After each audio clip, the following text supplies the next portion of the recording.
La siguiente transmisión es apta para toda la familia. Contiene closed caption y es financiada con recursos del Fondo Único de TIC.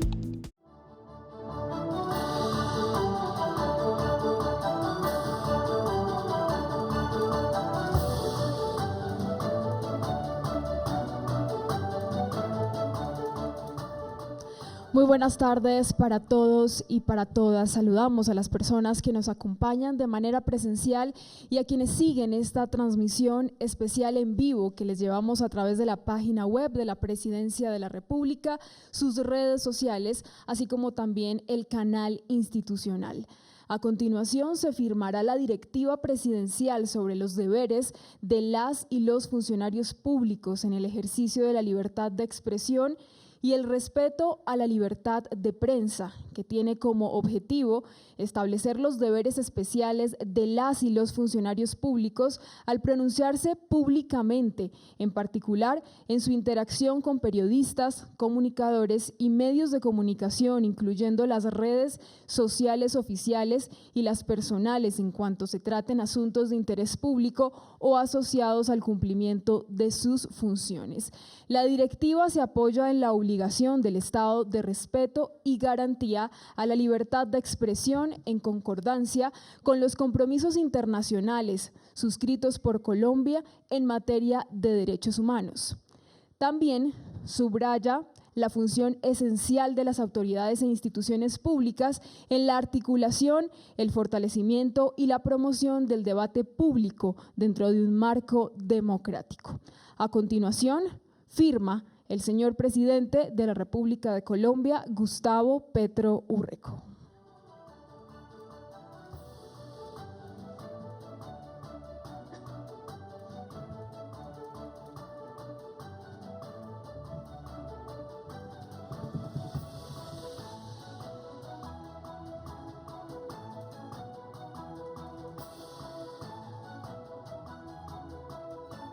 Gracias, presidente. A continuación escucharemos a Pedro Vaca Villarreal, relator especial para la libertad de expresión de la Comisión Interamericana de Derechos Humanos. Bueno, muy buenas tardes, presidente. Un saludo muy especial a todas las personas presentes, particularmente a las y los periodistas, también a la embajadora de Suecia, que nos acompaña, a distintas entidades del periodismo, de la libertad de prensa en Colombia, de la Defensoría del Pueblo, de las organizaciones defensoras de derechos humanos. Para mí es un gusto acompañarles el día de hoy. Presidente, hoy es un día muy importante para la libertad de prensa en Colombia. Y es un día muy importante porque se acaba de firmar, y lo acaba de firmar usted, una directiva presidencial sobre los deberes de las y los funcionarios públicos en el ejercicio de la libertad de expresión y el respeto a la libertad de prensa. Quisiera compartirles un poco de lo que ha sido la historia de esta directiva y por qué considero que es de la mayor relevancia.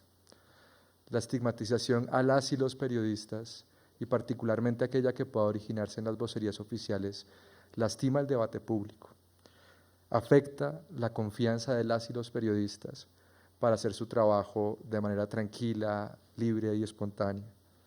Impacta también la percepción ciudadana sobre la labor periodística. Puede llegar además a comprometer la responsabilidad internacional del Estado, como ha ocurrido en distintas decisiones de la Corte Interamericana de Derechos Humanos, y es algo que en países como Colombia también se multiplica, incluso se agrava en los territorios y en las zonas locales. Yo puedo decir como relator de libertad de expresión, que es un cargo que me ha encomendado la Comisión Interamericana de Derechos Humanos por los últimos 3 años y medio, que la estigmatización a la prensa es la nota común en la región. No conozco un país del continente que no tenga este fenómeno. Pero siento mucho orgullo en decir que Colombia es el primer país en asumir este desafío, encauzarlo y enrutarlo inspirado en los estándares interamericanos de derechos humanos, y quiero agradecerle públicamente, presidente, por ese trabajo y por ese compromiso que usted ha derivado a través de esta directiva. Era el mes de abril del año 2023 cuando, a raíz de este fenómeno, su gobierno levantó la mano, solicitó apoyo técnico a la Comisión Interamericana de Derechos Humanos, que lo derivó en la oficina que está a mi cargo, y desde entonces se ha venido trabajando incansablemente con los distintos equipos de su Secretaría de Comunicaciones y del DAPRE. Estuvimos con el Pleno de la Comisión Interamericana de Derechos Humanos en abril de este año en una visita in loco, donde este tema también fue reportado, particularmente por periodistas de las regiones. Y quisiera también agradecer a los equipos, a mis equipos de trabajo, varias de las personas están acá presentes, algunas están viendo esto de forma remota, y también a los equipos de trabajo de la Presidencia de la República. Colombia es el primer país del hemisferio en adoptar una normativa específica sobre los deberes de los funcionarios públicos con respecto a las garantías a la libertad de prensa, y esto no es un asunto menor. Esto es algo que no solo estimo que puede impactar una mejora en la calidad del debate público y de la democracia colombiana, sino que también apunta, y esto es algo que también ha venido acompañando la Cancillería, al cumplimiento de recomendaciones del propio Sistema Interamericano de Derechos Humanos. Presidente, yo creo que usted ha tomado una decisión correcta al firmar esta directiva. Hoy es un día también muy especial para Colombia en su relación con el Sistema Interamericano de Derechos Humanos. Justo esta mañana nos encontrábamos algunas de las personas acá presentes en el acto que hizo el Congreso de la República anunciando parte de las medidas de reparación a nivel normativo en el caso de Ginette Bedoya. Y creo que esto es algo que no solo representa orgullo para muchas de las personas que luchan por la libertad de expresión, confío en que usted también lo hace, sino que también eleva a un grado muy importante la responsabilidad de esta directiva. Quisiera pasar por 6 puntos para animar naturalmente a todas las personas a que consulten esta directiva y la puedan hacer parte del diario vivir, particularmente a las y los funcionarios públicos que ejercen vocerías a nombre del Estado colombiano y del Poder Ejecutivo. Es una directiva que tiene unas directrices generales, que para las personas que sean curiosas del sistema interamericano es una suerte de control de convencionalidad. Los estándares interamericanos cuestan mucho desarrollarlos. Usted mismo, presidente, como beneficiario de sentencias de la Corte Interamericana, sabe lo arduo y dispendioso que es el litigio de estos casos. Y siempre hay una esperanza del sistema interamericano de que las sentencias, las decisiones, las recomendaciones puedan trasladarse a nivel interno sin necesidad de que las personas tengan que acudir a un sistema tan dispendioso y largo. El componente de directrices generales, que es el primer punto de esta directiva, es un ejemplo muy valioso de lo que podría considerarse un control de convencionalidad. El segundo punto habla de la prevención de la estigmatización y le hace un llamado, unas recomendaciones a los funcionarios públicos para que consideren a la hora de emitir discursos el no calificar a los emisores y más bien concentrar los esfuerzos en controvertir dentro del debate público. Un tercer elemento que quiero resaltar es que esta es una directiva que enfatiza en el deber de diligencia en la constatación de los hechos cuando se trata de vocerías oficiales. Y esto es algo que también tiene resguardo dentro del sistema interamericano. Un cuarto punto que contiene esta directiva es un llamamiento a las vocerías oficiales para tener mucho cuidado de no lastimar derechos humanos de las personas gobernadas mediante sus expresiones. Un quinto punto, y quisiera tal vez poner ahí una negrilla y un subrayado, y es que esta es una directiva que no despoja a los funcionarios públicos de su derecho de defensa en el debate público, todo lo contrario, la encausa, la enruta hacia ese ideal que tienen las sociedades democráticas de que el debate público y muchos de los dilemas de libertad de expresión normalmente se superan brindando más y mejor información. El sexto punto, y también quisiera aquí saludar la presencia del secretario de Comunicaciones de Presidencia, se asignan responsabilidades en esta oficina, no solo a nivel de alistamiento del Poder Ejecutivo en la implementación de la directiva, sino también como nodo articulador y enlace con los distintos actores, particularmente periodistas, y creo que esto también tiene un potencial de llevar a una práctica cotidiana los desafíos a los cuales se pueda enfrentar esta directiva. Yo no puedo perder esta oportunidad, presidente, para decirle que esta directiva empieza por usted, para decirle que el principal guardián de esta directiva y que el funcionario público lo pueda incorporar en su práctica cotidiana es usted. Y creo que es algo que estaremos en total disponibilidad de acompañar, y yo confío en que ese pueda ser el destino de este esfuerzo, de su equipo y del mío. Gracias por la paciencia que ha tenido la prensa, que en reiteradas ocasiones ha reportado a nuestra oficina episodios que hemos venido monitoreando, pero también gracias a un gobierno que desde el inicio ha mostrado un enfático compromiso con el sistema interamericano de derechos humanos, y para mí es francamente un orgullo poder estar aquí con usted, presidente. Muchísimas gracias. Muchísimas gracias al relator especial para la libertad de expresión de la Comisión Interamericana de Derechos Humanos, Pedro Vaca Villarreal. A continuación se dirige a ustedes el señor presidente de la República de Colombia, Gustavo Petro Urrego. Bueno, doctor Vaca, me toca decir lo que ya le he dicho a usted personalmente y al director de la FRIP personalmente. Tengo la costumbre de hacer la política desde la verdad, porque consideré la verdad, como la interpreto, obviamente, porque nadie es depositario de la de verdad. El proceso de encuentro de la verdad que hace la humanidad es un acercamiento paulatino y permanente y nunca terminado. Por eso la ciencia no es perfecta, ni siquiera las matemáticas lo son. Pero la política desde la perspectiva de la verdad es una política revolucionaria. Y cualquiera que se meta en la vida de las transformaciones de una sociedad o de la humanidad, como tanta gente lo ha hecho, a costa de su propia existencia,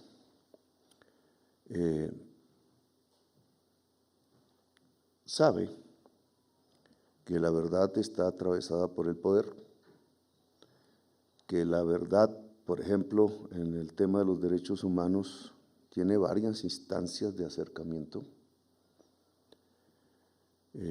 Mundo de hace 2 siglos y medio, del que perteneció los que construyeron esta república, pensó las libertades individuales, las escribió.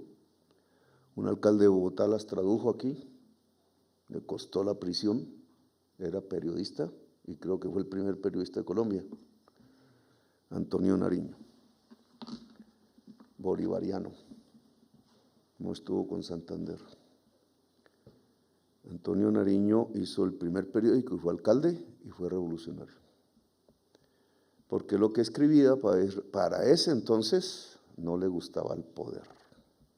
El poder era el rey y era por designio divino. Y la verdad era la verdad del rey.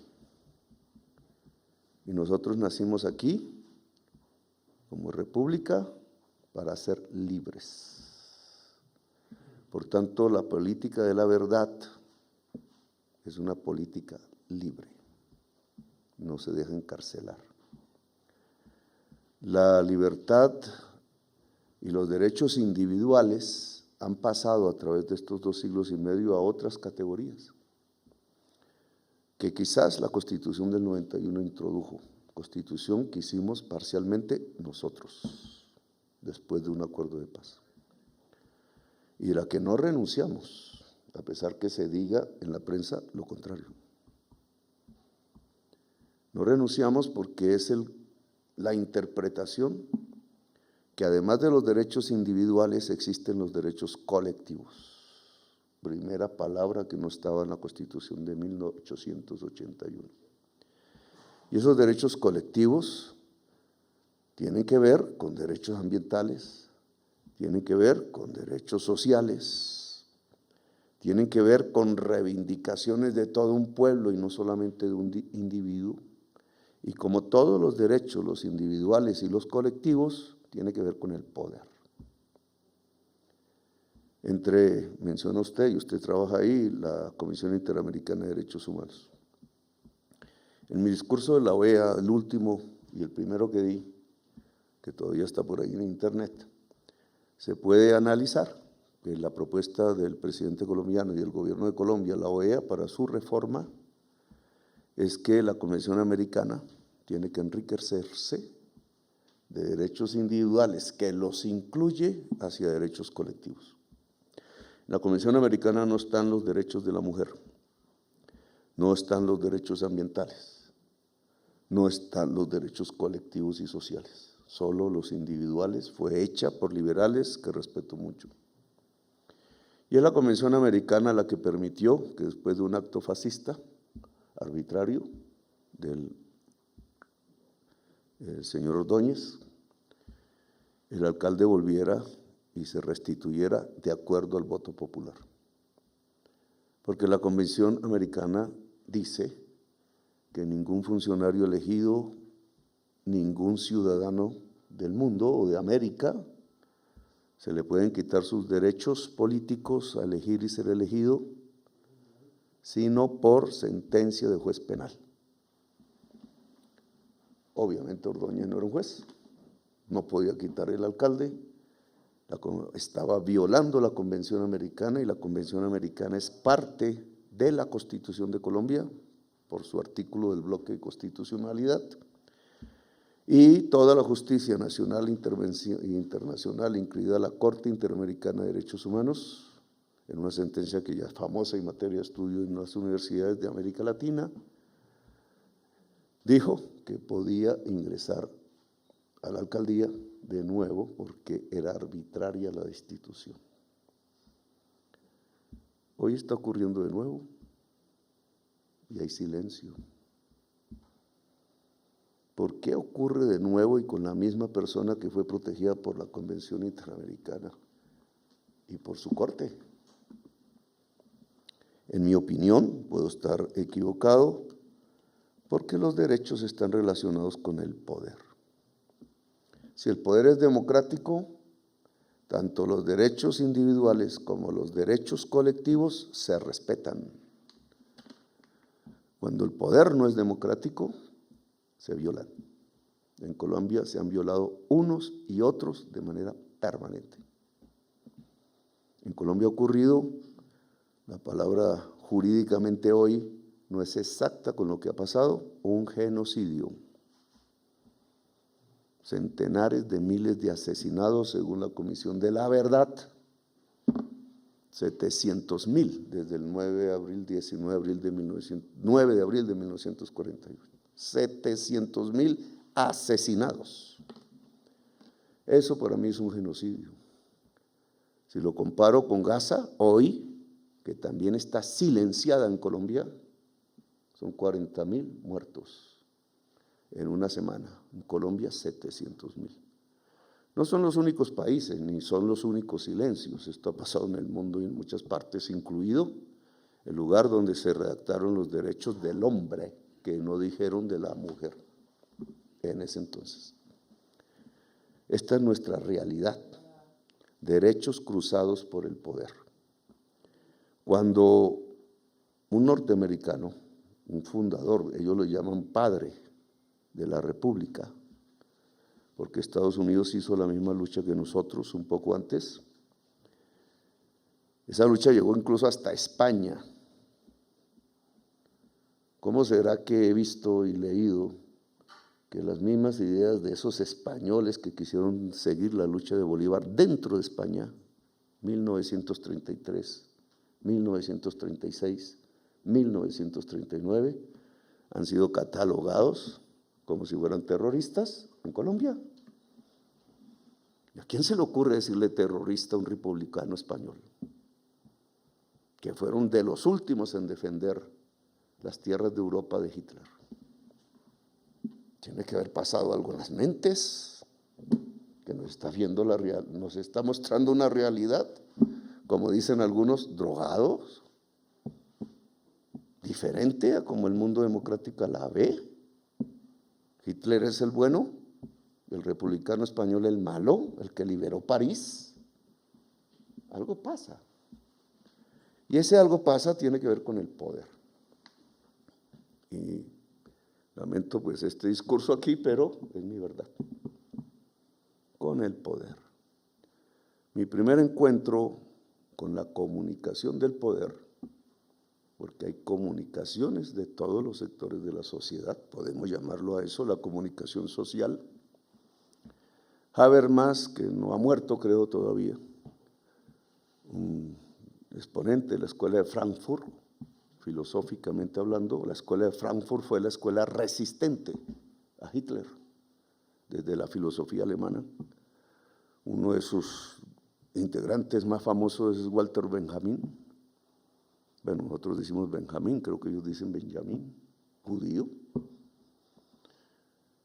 se suicidó antes de que los nazis lo cogieran en la frontera, escapando de Francia, en los Pirineos.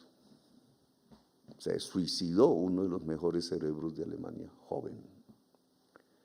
Bueno, de esa escuela de Habermas, que aún está vivo.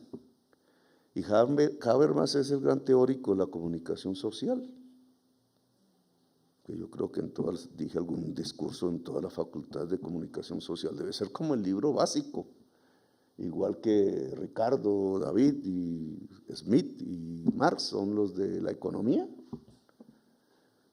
Pero él decía en su última entrevista, cuando tumbaron las torres de Nueva York, le preguntaba a la periodista, ¿y qué es el terrorismo? Y él dijo, la violencia, no respondió con la misma palabra, dijo, la violencia es el producto de la ruptura de la comunicación social. Un país que quizás como ninguno en el mundo, yo he visto el caso filipino un poco parecido, birmano, que lo estudié, ahora no se llama Birmania, lo estudié en Europa, tratando de ver qué pasaba en Colombia. Pues ningún país como el colombiano ha durado 75 años seguidos en violencia. Y sumado los muertos de esas violencias, 700,000. 1,000,000, dice la estadística, han sido en toda América Latina por las drogas, por la guerra contra las drogas. Pero aquí tenemos 700,000 por violencias diferentes en 3 fases, pero no las voy a repetir. Solo si yo aplico Habermas es porque en Colombia no ha habido comunicación social. Porque si yo aplico la frase de Habermas de su entrevista, hablada acerca de las torres, pero a Colombia y sus 75 años de violencia, la conclusión, de acuerdo a ese filósofo, es que en Colombia no ha habido comunicación social. Es decir, que los diferentes sectores de la sociedad no se han juntado, no han hablado, no han dialogado, se han matado. Y entonces hoy se puede restablecer una comunicación social, es decir, entre la pluralidad de la sociedad colombiana, sin negar ninguna, o tenemos que escuchar solo la comunicación del poder, como lo hizo Goebbels, que fue lo que le pregunté a usted, doctor, director de la FLIP. Y si Goebbels estuviera hoy, ¿se protegería Goebbels? Fue mi pregunta. Cuya teoría es mentir, mentir, mentir hasta que se crea como verdad, porque esa es la mejor manera de controlar una sociedad y dominarla bajo los nazis, pensaba él. Los nazis siguen hoy. Ordóñez era uno, pero no es el único. Por eso, ¿cómo se vuelve a repetir, como hacía Franco, la palabra terrorista sobre incluso los militantes del partido del presidente de Cataluña que él fusiló cuando se lo entregaron los nazis, exiliado él en Francia? Ya ni se acuerdan. Luis Companys sería hoy bautizado en Colombia como terrorista, porque era el presidente de la Esquerra Republicana. Esquerra en catalán es izquierda, de la República de España, en una de sus comunidades más importantes, vibrantes, de arte libre, Cataluña. Eso lo he tenido que leer ahora, no en un libro de historia de la época, como un revivir. Y eso me lleva a pensar en esta ausencia de comunicación democrática, de lo que está pasando en estos días, de por qué lo que está sucediendo. Hay un golpe en camino, financiado por la mafia política, y se silencia, como se silenció ante Allende, como se silenció ante Videla. ¿Por qué el silencio ante el golpe de Pinochet en Chile? Incluso Pinochet comenzó el golpe con eso, la hora del silencio, dijo. y consistió en que mandó sus aviones a bombardear las emisoras de radio para que el gobierno no se pudiera comunicar con su pueblo. El gobierno elegido popularmente fue el primer acto del golpe de Estado de Pinochet.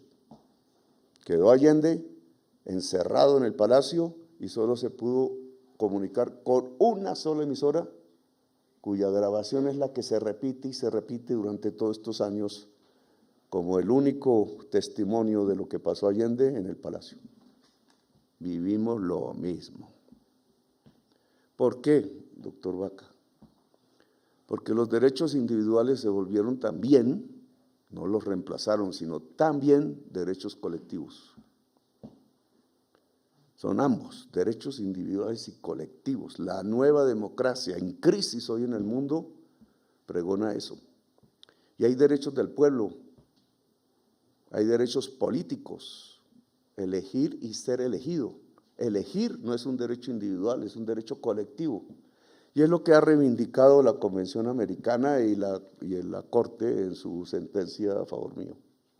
Y es lo que está violándose hoy de nuevo en Colombia por magistrados. El presidente no puede hablar de los magistrados porque la independencia de poderes lo dice. El presidente tiene que decir la verdad hasta donde es posible. Y no son los en plural, porque entonces habría una estigmatización colectiva. No, unos. ¿Por qué unos? Porque el poder real no es el gobierno, como no lo era en las épocas de Allende. El poder real es el poder económico. Y el poder económico en Colombia lo tiene un grupo de personas, porque este es el país más desigual socialmente del mundo, y un grupo de mafiosos, porque la forma de acumulación de capital en Colombia en los últimos 50 años ha sido la cocaína. Neguémoslo, pero es la verdad. Por eso el poder está cruzado por la mafia. Por eso este señor periodista fue asesinado, cuyo hijo conozco, y a él también lo conocí. Y no solo él, por eso le pusieron una bomba al señor Cano y querían cerrar El Espectador, y por eso cerraron Cambio, y por eso cambió el dueño de Semana. El dueño del Espectador ya no son estas personas, es el poder económico, y hay que decirlo, es la verdad. Poderes mafiosos, poderes económicos dominando el poder y la política en Colombia. Por eso cuando yo hice mi denuncia sobre el paramilitarismo en el Congreso de la República, diciendo que senadores eran paramilitares y ordenaban los asesinatos, Cambio, por otros dueños, pero pronuncio el nombre porque hablo con la verdad, dijo, Petro está cañando. ¿Podemos decir lo mismo hoy? ¿O qué era lo que estaba intentando decir el que fue el director del DAS y que en ese momento oficiaba como periodista? ¿Quién ocultaba la verdad? Congresista, parlamentario joven, que se atrevía a pesar de la amenaza a decirlo, o el que fungía de periodista siendo director del DAS, de un gobierno. Hoy podemos decirlo. Pasó el peligro, los paramilitares en teoría se acabaron. Mágicamente, antes de matarme, los exiliaron, incluso hoy piden a este gobierno ser gestores de paz y decir la verdad. Pero qué miedo, que callarle la boca a Mancuso, porque puede hablar mucho. Hoy hay muchas cosas que hablar. Pegasus, es fácil la investigación, no se necesita de los israelíes. Un software que usó Amnistía Internacional, ONG de Derechos Humanos, cuando descubrió el problema que es mundial, no colombiano, el asesinato del periodista árabe descuartizado en una embajada árabe, había sido interceptado por Pegasus. Lo descuartizaron de tal manera que no volviera a aparecer su cuerpo. Periodista él, Pegasus usado por el poder. Y esto en todas partes, me estoy extendiendo, lo sé, pero hay que hablarlo. Esto en todas partes, o en 50 países del mundo, no en todas partes. Uno de ellos, Colombia. Entonces hay que decir que Petro violó la confianza de un centro de inteligencia israelí, para que la discusión sea cómo el presidente viola la confianza y no cómo el poder en Colombia usó Pegasus para asesinar jóvenes. ¿Dónde está la verdad? Yo no puedo mencionarla. Se tiene que silenciar, como silenciaban los campos de concentración y las cámaras de gas por Goebbels en su doctrina de la comunicación. Oiga, asesinaron los jóvenes del estallido a través de la interceptación de sus teléfonos y usando su lenguaje juvenil y sus claves de culturas suburbanas en la DIPOL, por influjo de funcionarios que trabajaban aquí. Con esa plata compraron esos 11 millones de dólares y parece que no era la mafia. Era más importante el objetivo: impedir la rebeldía y los derechos colectivos de la juventud popular de Colombia. Y no lo hicieron en la época de Uribe y sus 6.402 jóvenes acribillados, que se tiene que silenciar, entonces tienen que decirle falsos positivos, para que la gente no sepa que fusilaron a su juventud, como Franco lo hubiera hecho con otros nombres. Y lo hizo desde el poder, desde el Estado, como hicieron con millones de campesinos para quedarse con sus casas, como los masacraron, como este joven lo denunció y por eso está muerto y es periodista. ¿A quiénes matan en Colombia siendo periodistas? A los que dicen la verdad o la buscan. ¿A quiénes Petro no puede criticar? Como si no hubiera libertad de crítica. Como si al lado de la libertad de expresión no hubiese la libertad de crítica. Petro no puede tenerla, pero sí se le puede maltratar y calumniar, incluso por una franquista contra mi hija. Eso sí, eso no es pecado. De matar a un izquierdista en Colombia no es pecado. En su corazón lo sienten millones de personas porque le han inculcado esa mentalidad, que es una mentalidad nazi. ¿A través de qué forma se ha inculcado? A través de una forma de comunicación que es la comunicación del poder, que siempre está diciendo que la diferencia es satánica y que hay que eliminarla. Y esa es la tesis de Goebbels y de Hitler. Y el presidente mientras viva, porque me quieren matar, como han intentado matar a la vicepresidenta y lo han ocultado en los titulares, como Barbosa transformó los atentados contra la vicepresidenta como si fuera una mentira, y las pruebas del proceso dicen que es un atentado, como dijeron que era una mentira el atentado que hicieron contra mí en Cúcuta, la Fiscalía General de la Nación. ¿Por qué? Porque se arrodilló a intereses criminales y no se puede contar, porque esa verdad se silencia. Se silencia que Colombia es el país más desigual y uno de los más violentos del mundo. Se silencia y se silencia porque se le quiere hacer aparentar a los colombianos y colombianas que vivimos una democracia, y es mentiras. Vivimos bajo un Estado asesino que no ha aprendido a construir una democracia. Y sé que soy duro en mis palabras, pero sé cuánto tiempo tengo para decirlas y aprovecho, porque yo no estoy diciendo mentiras. Entonces la noticia es que Petro quitó la confianza de INPA, la agencia israelí de lavado de activos, porque divulgó lo que nos escribió. Pues la ley permite que el presidente de la República revele secretos reservados, la ley de Colombia, si se violan derechos colectivos. Y la compra de Pegasus fue para violar derechos colectivos, los derechos de nuestra juventud pobre barrial de las grandes ciudades de Colombia. Yo no lo permito. No me silencia nadie mientras pueda pronunciar mis palabras. Otros que se silencien. ¿Quiénes? Lo que dije en mi discurso allá en Nuquí, Chocó. El poder y quienes le obedecen, cualquiera que sea su profesión, incluida la periodística. Porque el principio liberal y democrático del fundador de la República de los Estados Unidos dijo que la prensa tenía que ser independiente del poder.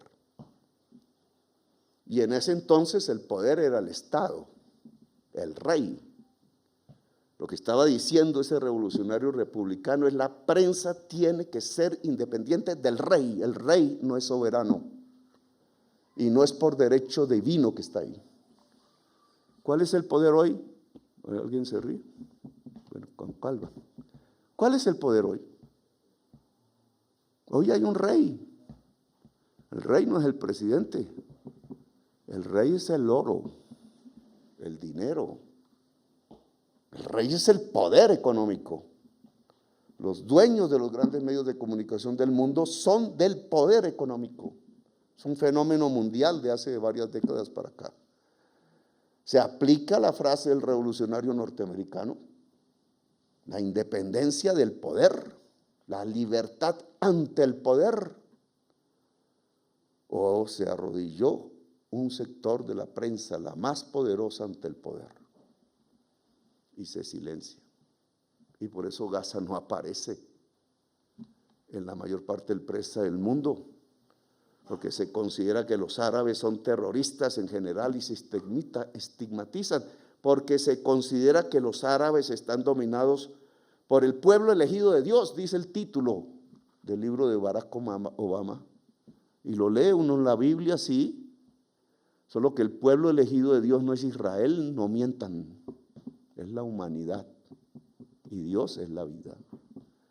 Y si el pueblo elegido de Dios es la humanidad, lo que están haciendo con 30,000 niños y niñas, masacrándolos y descuartizando, es un genocidio, y hay que decirlo, si es que somos comunicadores sociales y defensores de la prensa libre ante el poder. Pero no, al contrario, el que lo dice es un terrorista, como salí en cierta portada de una revista. Este es el tema de una discusión, claro, con ustedes y entre toda la sociedad colombiana. Yo firmo eso, porque debe haber libertad de expresión, pero al mismo tiempo debe haber libertad de crítica. Son dos, no una. Es la libertad, porque si se calumnia, alguien debe defenderse, porque es su dignidad y su derecho. Y llámese portero del palacio, llámese presidente del palacio, que esto no debería llamarse palacio, sino que son las ilusiones aristocráticas de los descendientes de los esclavistas de Colombia. No hay una foto del presidente negro aquí, presidente Nieto, no hay una foto del presidente indígena aquí, presidente Melo. No había un salón de nuestro premio Nobel, Gabriel García Márquez. ¿Por qué? Porque es caribeño y mulato. Aquí solo hay vajillas de París, jarrones traídos de la China, cuadros donde los colombianos parecen españoles de la blancura de su piel.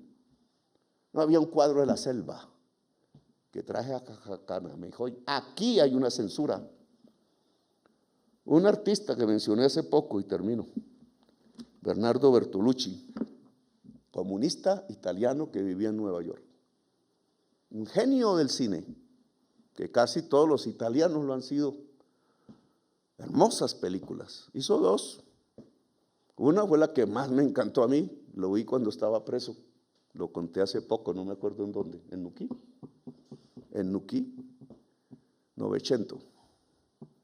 Búsquenla en las plataformas de televisión, búsquenla y descubrirán quién tiene el poder de la comunicación. Una obra de arte de la historia italiana, que también es parte de mi patria, que nosotros venimos de allá. Y por eso me gustó la película, para saber cómo era eso, cómo había nacido el fascismo en Italia y cómo despedía el dirigente obrero a su hija, que por eso fue que lo mencioné. Pero él tiene otra película que todavía se consigue, tiene varias. El último emperador. Esa ganó premio Oscar y no sé qué cosas. Todavía se consigue por eso. ¿De qué trata El último emperador?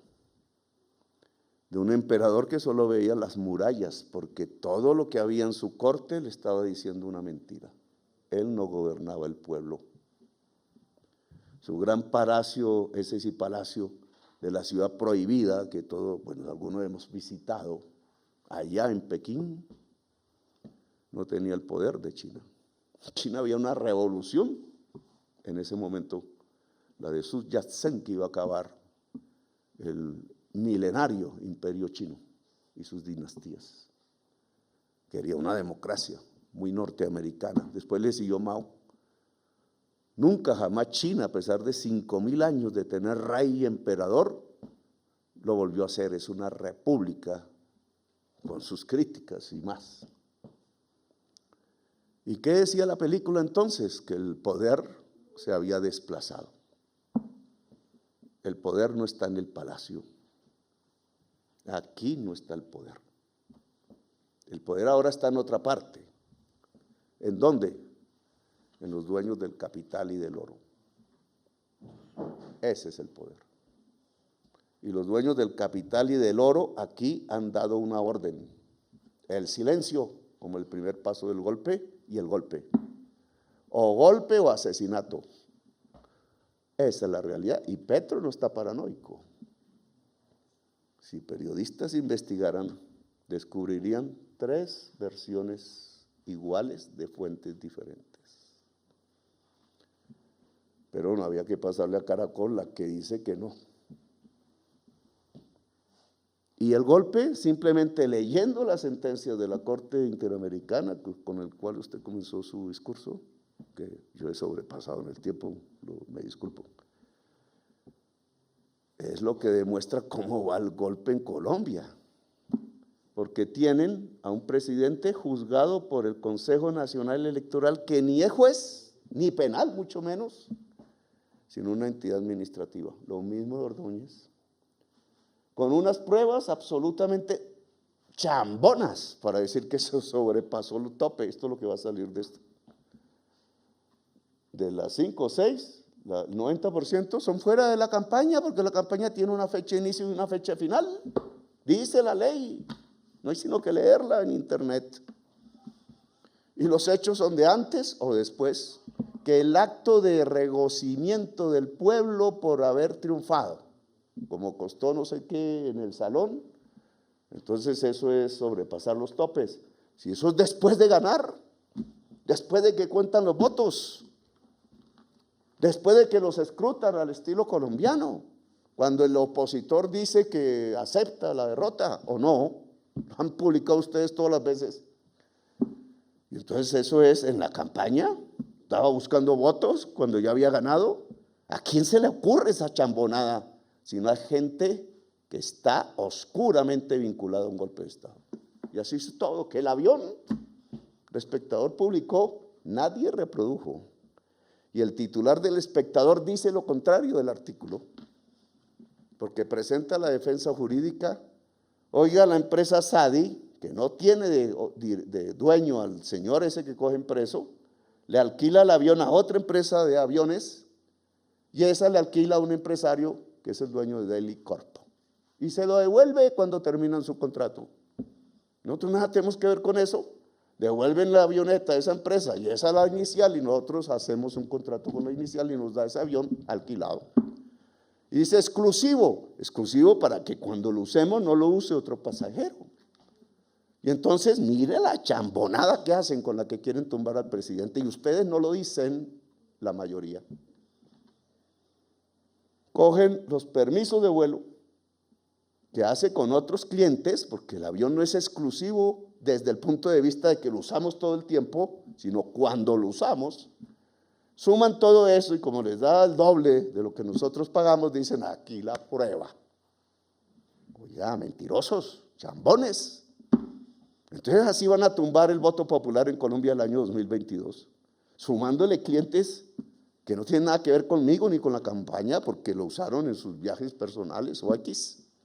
Y así todas, ni una acertada. La factura de Caracol sumó los comerciales de la consulta a la presidencia. Por error contable, eso lo hace, eso no es un problema, digamos, del funcionario ni Caracol. Pero entonces el investigador, amigo de Uribe, sindicado por falsos testigos, o el otro amigo de Vega, entonces lo hace para decir que se sobrepasó la campaña. Y entonces, ¿yo qué tengo que decir? ¿Que eso se hace por chambonada o que hay un plan y que hay plata? ¿Y qué tengo que decir cuando una consulta, no un fallo? Ustedes lo hacen aparecer como fallo para que se confunda el pueblo. Una consulta, dice, de unos magistrados que incluso incumplen con las doctrinas de sus propios profesores, como el señor Santofimio lo acaba de decir, Santofimio, el magistrado del Consejo de Estado, que salió hace poco. Oiga, es que no recogieron lo de la Convención Americana, se les olvidó. Oigan, es que ¿quién dijo que 3 sentencias de la Corte Constitucional defendiendo el fuero integral del presidente se pueden violar en una consulta? Y rápidamente al otro día cita al Consejo Nacional Electoral y listos para votar, y media prensa famosa y poderosa diciendo, se va el presidente. Golpe de Estado, amigos. No es la hora del silencio que ordenó Pinochet, es la hora de la rebeldía. Libertad de expresión sí, pero libertad de crítica. Nosotros no nos vamos a callar la verdad ante nuestro pueblo. Claro que la función de periodista profesionales de hoy impone una decisión en una encrucijada. Cumplir la orden del silencio o rebelarse para salvar la democracia. Porque ustedes saben que van a pasar en este país en generaciones, no solo en estos años y meses, sino por generaciones.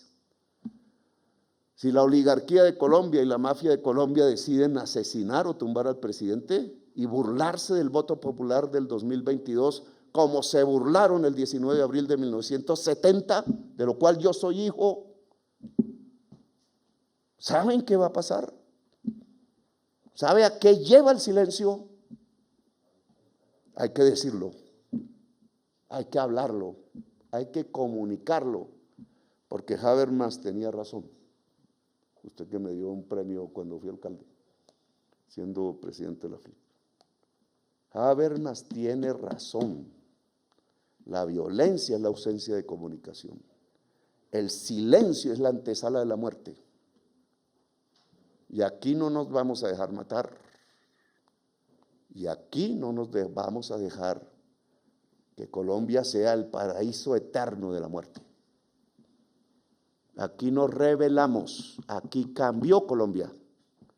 Quizás sea el último mohicano miembro del M-19, porque mis jóvenes compañeros murieron, fueron asesinados y desaparecidos, o caídos en combate, porque estaban bajo la consigna quizás muy equivocada de vencer o morir.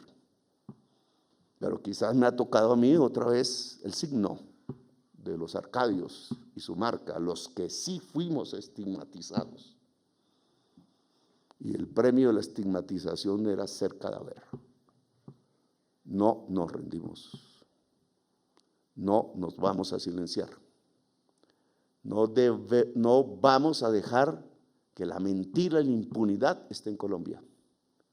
No vamos a dejar que el pueblo colombiano y su juventud sea de nuevo ensangrentada. Gracias, muy amables por haberme escuchado. Cumpliremos lo que hemos firmado. Muchas gracias, señor presidente. De esta manera damos por terminada la presente declaración de prensa a los medios de comunicación que nos acompañaron de manera presencial y a quienes se conectaron con esta transmisión. Gracias, feliz noche para todos.